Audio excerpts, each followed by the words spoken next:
Think about your day so far. Chances are you've already shared a photo, maybe bought something, watched a video. The digital world is just part of everything we do, right?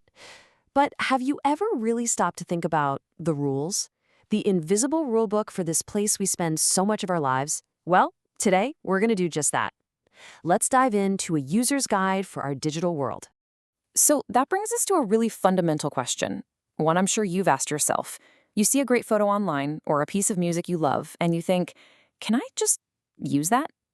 Can I grab it and use it for my own thing?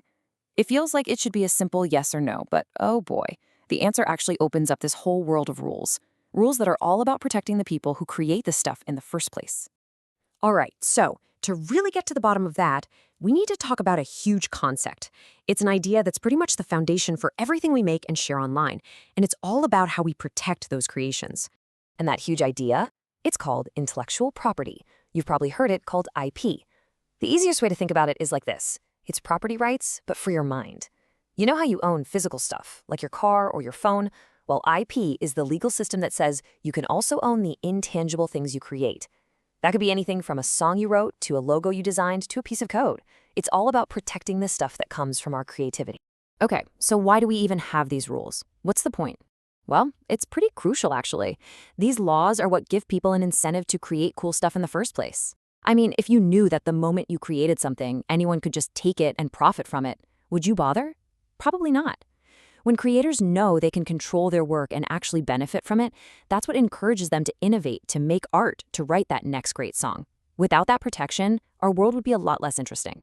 Now, under that big umbrella of intellectual property, there's one specific type that you and I run into constantly online. You've definitely seen that little C in a circle, right? Well, that stands for copyright, and it's the rule that covers most of the stuff we see, hear, and read every single day. So what exactly is copyright? Well, it's a legal right that kicks in automatically. You don't even have to apply for it.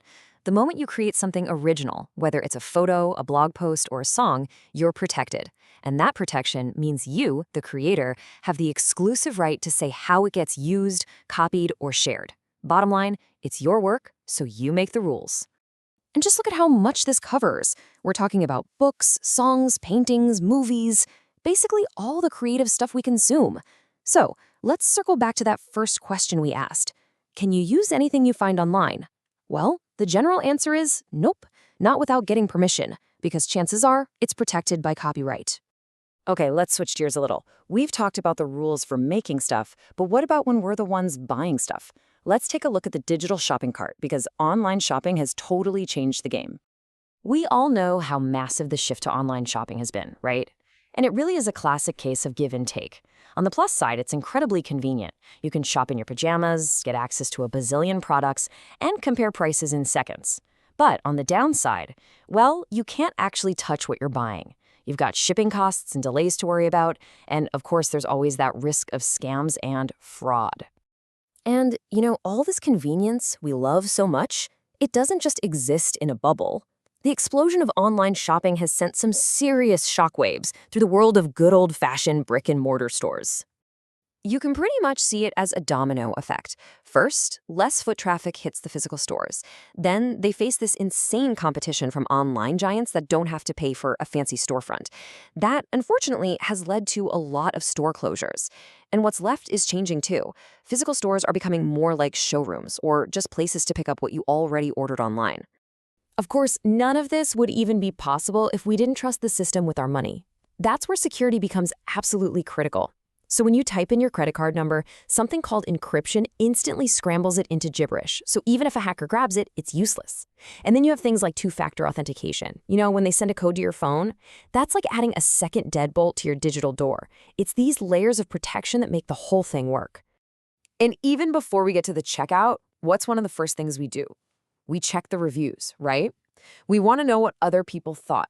It's called social proof. If a bunch of people say something's good, we feel way more confident buying it. The tricky part now, though, is the huge problem of fake reviews, which makes it a lot harder to figure out who's telling the truth. All right, so we've got creating and shopping covered. Let's move on to how we kick back and entertain ourselves. Welcome to the age of entertainment on demand. Yeah, you definitely know these guys. Streaming has totally revolutionized how we watch movies and listen to music. Think about it. We don't need a DVD or a giant file saved on our computer anymore.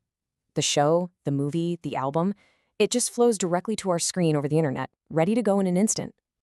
And much like online shopping, streaming has its own pros and cons. The upside is amazing, right? Unbelievable convenience. Pretty much anything you'd ever want to watch is right there, and they even suggest stuff you might like. The downside? Well, you're dead in the water without a fast internet connection. And yeah, all those different subscription costs can really start to pile up. Okay, so let's wrap this all up. We've talked about the rules for creators, how we shop, and how we get our entertainment. What does it all mean when you put it together? What's it like actually living in this digital world? What becomes really clear is that these things aren't separate worlds. They're all connected.